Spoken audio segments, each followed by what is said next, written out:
This is the Everyday AI Show, the everyday podcast where we simplify AI and bring its power to your fingertips.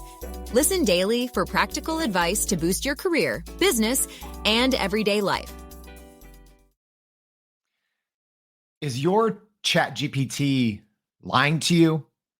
That's called a hallucination. And chances are, if you've used Chat GPT, you might have experienced this. So we're going to talk about how to keep Chat GPT from lying to you today and a lot more on Everyday AI. So this is your daily live stream podcast and newsletter to help everyday people like you and me not just get the most out of AI, but to actually understand what's going on and how we can use it in our everyday lives. So before we start talking about ChatGPT and why it's hallucinating, let's go over what's happening in the AI world today. A lot of interesting news and I think some important news. So as a reminder, if you are listening to us live, please leave me a comment. This is just me today. I can talk by myself all day, but I'd rather answer your questions. So if you are tuning in, please leave a comment and let's get into the news. So Oracle, their stock is rising after announcing earlier this week that they're getting into the generative AI game. So generative AI obviously is, text to something, large language models, text to image, text to video, all that stuff. So Oracle announced earlier this week that they were teaming up with Cohere and their stock has soared. So Oracle is obviously the world's largest database management company and up 20% in the days since announcing this new generative AI offering. So it's crazy to see these big companies because also Oracle has continued to lay off employees, hundreds of employees, but their stock is rising at an all-time high, specifically after announcing this generative AI piece. We already have some comments in today. This is great. I'm going to get to these in a second, but let's get back to the news. So Starbucks, this one's good. Starbucks AI is coming to a Starbucks near you. So they just announced, this is fresh, was announced like an hour ago, not even. So they are getting into the AI chatbot game. So coming to a drive-through near you, you may or may not be talking to a large language model soon. So I think it's important to remember, I'm going to give my take on this. We've all probably experienced these, automated drive-throughs years ago, right? So they've been testing this, but that was before large language models got as powerful as they are now. So I think we all probably had an experience at some point, especially if you live in a major city here in the US. Years ago, they started to roll these out, but I think they're actually going to start to get good. So Starbucks just announced that. It should be interesting to see how that rollout goes. And that's fresh, piping hot news. It's hotter than my cup of coffee here that's no longer hot. Third story that I want to talk about today, another recent announcement. So are AI watermarks going to be coming to social media campaigns? So Ogilvy is one of the largest social media agencies in the world.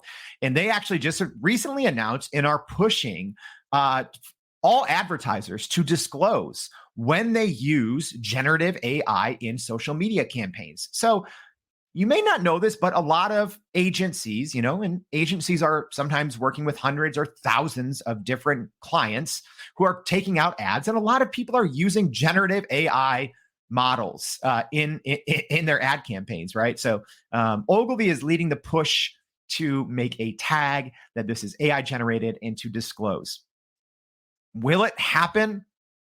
I don't think so. Why? Money.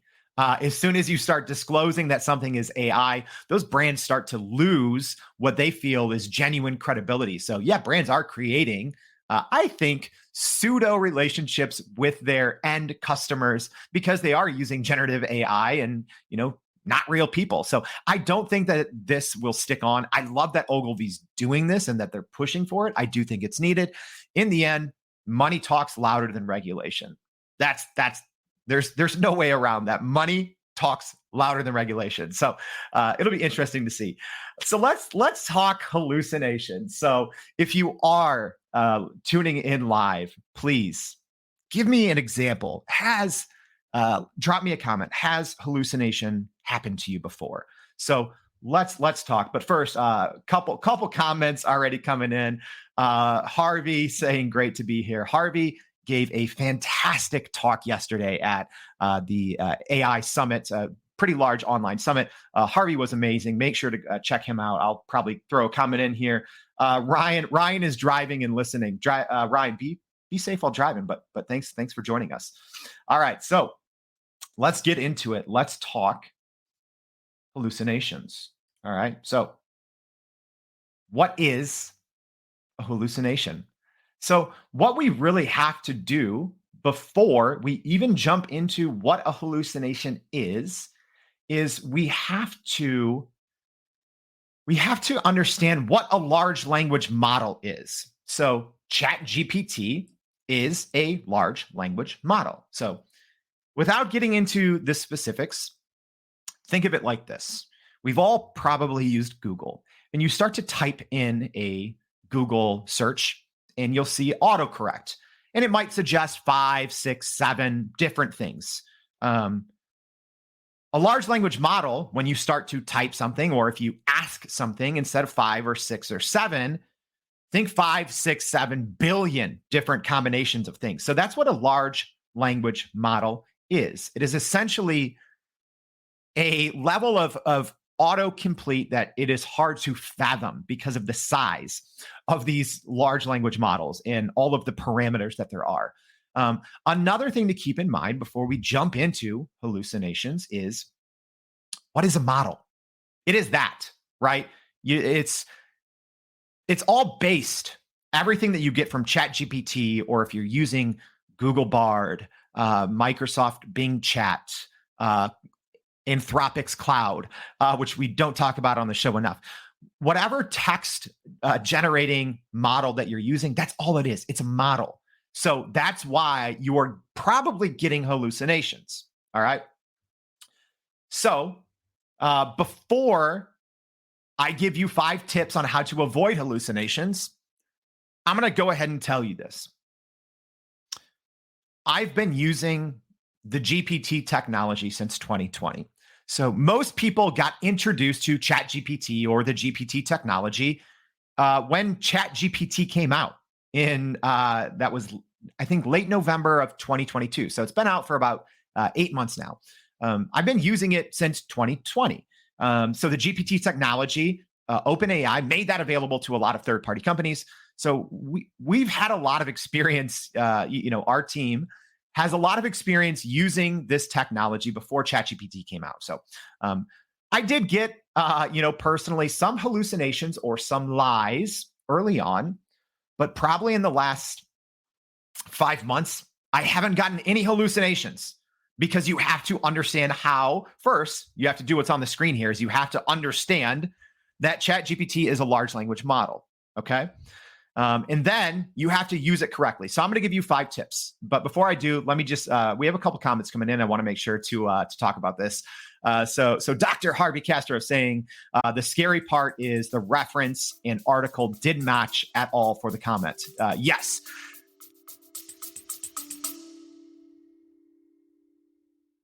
Are you still running in circles trying to figure out how to actually grow your business with AI? Maybe your company has been tinkering with large language models for a year or more, but can't really get traction to find ROI on Gen AI. Hey, this is Jordan Wilson, host of this very podcast. Companies like Adobe, Microsoft, and NVIDIA have partnered with us because they trust our expertise in educating the masses around generative AI to get ahead. And some of the most innovative companies in the country hire us to help with their AI strategy and to train hundreds of their employees on how to use Gen AI. So whether you're looking for ChatGPT training for thousands or just need help building your front-end AI strategy, you can partner with us too, just like some of the biggest companies in the world do. Go to youreverydayai.com/partner to get in contact with our team, or you can just click on the partner section of our website. We'll help you stop running in those AI circles and help get your team ahead and build a straight path to ROI on Gen AI. hallucinations, if you're not using ChatGPT correctly, they can spit out the craziest things. And obviously, Samsung has unfortunately been on the news. There's the case where the lawyer in New York submitted false documents to a court because ChatGPT hallucinated in what this lawyer used in a court filing and made up fake cases. And they submitted it, right? That's a hallucination. Not good. So another comment here saying, I use ChatGPT to generate Python web app ideas, 60-40 at providing good code. Yeah, same thing. So that's a great point. So it's Magiel. So it's not just text or paragraphs or content. It can be code as well. It can be math. You're going to get, if you're not using ChatGPT correctly, you're going to get hallucinations. It's going to lie to you. All right. So let's, without further ado, let's talk about the five ways you can stop getting hallucinations. Number one is you're just using the wrong version. Okay. So if you're listening to this on the podcast, I have some slides up on my screen, but they're not terribly in depth. It's more just people have something else to look at aside from my face for those that are joining us live. So all I'm talking about here, using the wrong version, is if you're using the free version of Chat GPT, you're going to be getting more hallucinations than if you're using the paid version. That's just because the paid version, GPT-4, is immensely more powerful. I actually, a funny story, I was helping a family member with a project, and this person was using the free version, GPT 3.5. And I said, how can you do this? I use ChatGPT hours every day, and using the free version, not only are you subjecting yourself to more hallucinations, but also the redundancies are out of control. The quality is low. So you're using the wrong version. I'm not a paid spokesperson, but if you're using the free version of ChatGPT, you're doing this all wrong. It's $20 a month to get the paid version. Think of what your time is worth, and you will save literally hours in the first 30 minutes that you use the pro version correctly. Okay. So that's number one, you're using the wrong version. As a reminder, if you are tuning in live, thank you for the comments so far, but keep them coming because I want to help you guys through this. That's what Everyday AI is about. It's helping everyday people understand and use AI. So if you do have a question about something that's on screen or something just about hallucinations, make sure to drop it. So the second thing, or the second reason why you're getting hallucinations from ChatGPT is you're using the wrong mode. Okay, that's very important, and we're going to get into that more here in the show. So what's that mean? So in the paid version, there's different modes. Okay, so GPT-4 has different modes. If you start a new chat, even if you click GPT-4, you may not realize this, but it always defaults to default. Okay, so the different modes in Chat GPT-4, there's actually 4. I only have 3. So I know no one from no one from OpenAI is probably listening to the show, but if so, can I please get the code interpreter already? But the 4 different modes are default. That's number one. Number 2 is to browse with Bing, which is essentially web access. The third one is plugins. And I think the last time I checked, there's 400 plus third-party plugins that can extend the functionality of ChatGPT-4. And then the one I don't have access to yet is the code interpreter, which helps you interpret code. Pretty straightforward. Christopher with a comment, I agree the difference between the free version and the paid version. There's a huge difference between 3.5 and 4. Chris, that's a great point. I'm going to go ahead and shout out Chris as well, because Chris, we still have to announce the giveaway winner, which we'll do next week. But Chris actually won the ChatGPT giveaway for us for the most referrals. So shout out, Chris. You did an amazing job referring people to Everyday AI, but we still are going to be giving away the one more 1-year license for a random person. So we're giving away 2. Chris won 1. So thanks for the comment, Chris. Pierre Paul, he only has 2. He's missing out on the plugins and the betas. Yeah. Oh man. Yeah. You got to get the plugins. All right. So let's keep going on. So we said number 1 is you're using the wrong version. Number 2 is you're using the wrong mode in the version. Number 3, you're bad at prompting. I'm sorry, you're bad at prompting. Rob, shout out. Thanks for joining us. I'm gonna leave a comment in this later. If you aren't following Rob on TikTok, you need to be following Rob on TikTok, giving out great advice to job seekers. So, problem number 3 is you're bad at prompting. Okay, and here's the problem: social media is the problem with prompting. Period. I have a fake tweet on the screen from every tweet ever saying, 20 powerful Chat GPT prompts to save you 20 hours a week. If you go on any social media, especially Twitter and LinkedIn, you're probably going to be seeing these every day. This is a problem with AI in general, specifically Chat GPT, because you see these, influencers and these, kind of strong voices in AI saying, this is all you need. And so what happens, these are kind of what's referred to as super prompts. So, there may be a prompt that's, 20 to 50 words long. And they're like, oh, it's going to give you great results. It's not. It's bad. In most cases, those super prompts can still hallucinate. You can use this great prompt that's supposed to save you 20 hours a week, and it can still lie to you if you use it exactly how they're saying. I'm not an advocate, if you couldn't tell, of using these super prompts that you see online, because they're not good. Period. Another question coming in: is this the case if you use the API, which is not free? Sorry, Magil, I think I caught your question a little too late. If you explain it a little more, I think I can probably answer that. So the number 3 reason that your GPT is hallucinating is you're bad at prompting. So we actually do this. We do a free course. It's called Prime Prompt Polish. Maybe leave me a comment if you're listening. If you've done the course, maybe just drop me a comment. Let me know, or let the people know if it's any good. I think it's good. Like I said, it's a free course. We've been using the GPT technology since 2020, so I feel that we're pretty good at getting the most out of GPT. And like I said, I haven't personally had a hallucination from GPT in months. So let's go to number 4. Looks like our little sub had got messed up there, but that's fine. So you're not specific enough. And this goes to prompting, because what you probably can't see there behind is talking about priming. There's a whole step that people aren't doing in ChatGPT, which is the priming phase. So normally, even if you're using one of these super prompts, it's saying like, oh, act as an expert copywriter, and here is some background, and then here is a specific prompt. Even if you do it that way, you're going to get terrible results and probably some hallucinations, period. So you need to be priming, okay? So before you even give a prompt, you need to tell ChatGPT of its role with specific examples. You need to get background of who you are. You need to get background of your audience, of your USP, of their pain points. And then you also need to ask questions of ChatGPT before you prompt it. Say, what other information do you need to know? So I know that sounds like a lot of work, but hallucinations are a problem, right? Anyone, or just crazy redundancies, or just getting information back from ChatGPT that is not useful.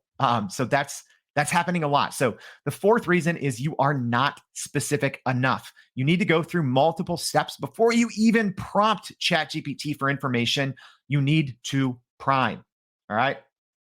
So let's go on to the last reason why you are probably still getting hallucinations from ChatGPT. So you're not feeding GPT data. So you're probably saying, Jordan, if I'm using the paid version of ChatGPT and I have browsing mode activated, or I have plugins, ChatGPT should just know everything, right? Wrong. Because here's the thing. Unless you are very specific in your prompt, which most people aren't, right? Unless you're very specific, there's still billions of web pages on the internet, right? So even if ChatGPT has web browsing mode, and maybe you have a small company, or maybe you work at a Fortune 500 company and you're working on something about an annual report, right? That exists on the internet if you're filing it, right? So instead of just assuming that ChatGPT knows where to look sometimes you need to feed ChatGPT data. So in that priming process that I talked about, and talking about giving specific information before you even prompt, I will often, if I have web browsing enabled, when giving background, I can say more background can be found here for this piece of information I'm giving ChatGPT, and I will leave a link. And then ChatGPT, even if it's a long web page, it will go and quickly become an expert in that web page. Another great thing, which we're going to feature in the newsletter today, is uploading PDFs to ChatGPT when you're priming it. So you have to be giving ChatGPT data in a lot of cases to avoid hallucinations. So those are the 5 reasons that you're not getting accurate information from ChatGPT. The 5 reasons, or the 5 ways that you can stop to get hallucinations. All right, so I'm going to go through them all very quickly now to recap. Let's go. Number 1, you're using the wrong version. Number 2, you're using the wrong mode. Number 3, you're bad at prompting. Number 4, you're not specific enough. And number 5, you're not feeding ChatGPT data. All right, so thank you for joining me. I do have a couple questions I'm going to go ahead and take here before we wrap up the show. But as a reminder, if you're still listening right now, whether live or on the podcast, this is every day. This live stream is in a LinkedIn thread. So if you're watching now, just type in PPP. Go ahead. I'm going to send you information about our free course so you can stop getting hallucinations from ChatGPT. It's a free course. We don't sell anything at the end. We just like helping people. So let me get to these questions. Let's see. Magil is asking about the difference between 3.5 and 4 for the API. And is the API 3.5 bad in the free version? It's a highly technical question. I'll say this, in my experience anyways, very few everyday people have access to the 4.0 version of the API. As an example, I applied for API access as an individual, right? I think within 3 days of when it opened up, and I still don't have 4. So even if this is very important, a little technical, but even if you have the pro version of ChatGPT, GPT-4, you probably don't have the GPT-4 API version. Usually they're only rolling those out to, people that are using the API and have hundreds of or thousands of paying customers. So most people don't have that version. So you're going to need to go to the OpenAI playground and click on the options. And most people don't have the API, the version 4, unless you have a service that you're providing and you have paying clients. Cool. We got some people that are dropping in the PPP. Awesome. So Parvs, shout out Parvs. Follow Parvs on LinkedIn too. He's putting out great things about AI. So thank you. I'll send all the information to all of you as well. A couple other questions. So, okay, Chris actually shouting out the GPT course. Thank you. He says, I highly recommend the PPP course because you will definitely learn a lot of new information that's actually helpful. Thank you, Chris. Harvey with another comment, the $1 million question, did ChatGPT help you come up with the top 5? No. I know, crazy, right? ChatGPT is not great at coming up with its own problems or poking holes in its own armor. I've tried it before. It's not good. But yes, Harvey, I appreciate that question. ChatGPT did not help in the making of this podcast. This is even this, C minus graphic design that you see here. That was all me. So Monica asks, if you upload PDFs to ChatGPT, will that information become public? Oh my gosh, great question. The answer is yes. So the answer is yes. So that's a fantastic question. And this is, when I referenced the Samsung incident earlier, I should go into a little bit more depth. So an employee at Samsung, I believe, essentially uploaded some proprietary code into ChatGPT to help work with the code. So not good. So yeah, a lot of companies are saying, be careful when using ChatGPT or other large language models like Bard, because yes, when you are uploading information, whether it's text-based or PDFs, in theory, OpenAI does then have access to use that information to train its models. So will it become public? That's a tricky question. It's not like if I upload a PDF or if I load information about my company that any of you will be able to see it. But as far as I know, and if someone in here knows more, please correct me in the comments. But if you do upload any text, any PDFs, yes, ChatGPT OpenAI has access to that, and they will use that to help train and refine their model. But it's not like when you do that, that information doesn't become public for anyone else per se, but it is being used by ChatGPT, by OpenAI to better train their models. So, Monica, fantastic question. It's something we talk about. So there is, on Monica's point, there is a way to keep all of that private. So there is a way in ChatGPT I'm going to see if I can multitask here and also share my screen. So give me a second. So yes, there is a way to keep everything private. So let me go ahead and share my screen here. So give me a second, and I'll show you how to do this. So if you go into your settings in ChatGPT and go to data controls, you can go to this chat history and training, and you can turn it off. At that point, your information is not being sent back to ChatGPT to improve the model. However, the huge downside is the history is not saved, right? So as soon as you close out, everything you worked on is gone. So yes, you can technically keep all of that information from being sent to OpenAI to improve their future models, but you are then at that point losing the ability to save it. So Monica, I hope that answered the question. Let me see.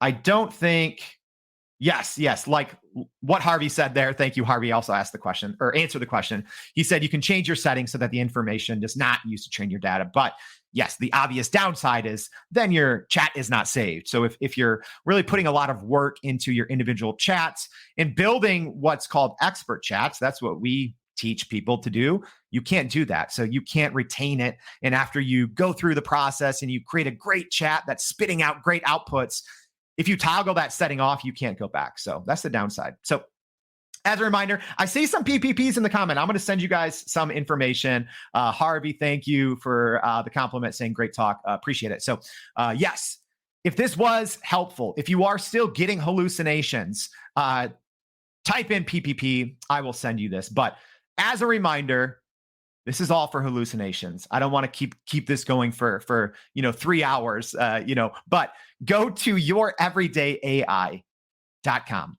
We have a daily newsletter. It's free, guys. There's plenty of daily newsletters out there. Maybe I'm biased. I think we're doing a fantastic job to help the everyday person. That's the thing. A lot of resources out there for AI news and just to keep up with AI, they're for very technical people, and it's hard to keep up. So for the everyday person, we have a free newsletter, youreverydayai.com.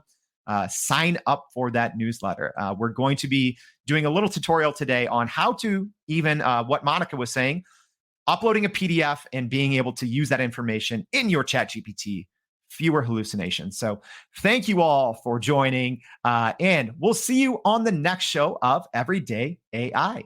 Thank you. And that's a wrap for today's edition of Everyday AI. Thanks for joining us. If you enjoyed this episode, please subscribe and leave us a rating. It helps keep us going. For a little more AI magic, visit youreverydayai.com and sign up to our daily newsletter so you don't get left behind. Go break some barriers, and we'll see you next time.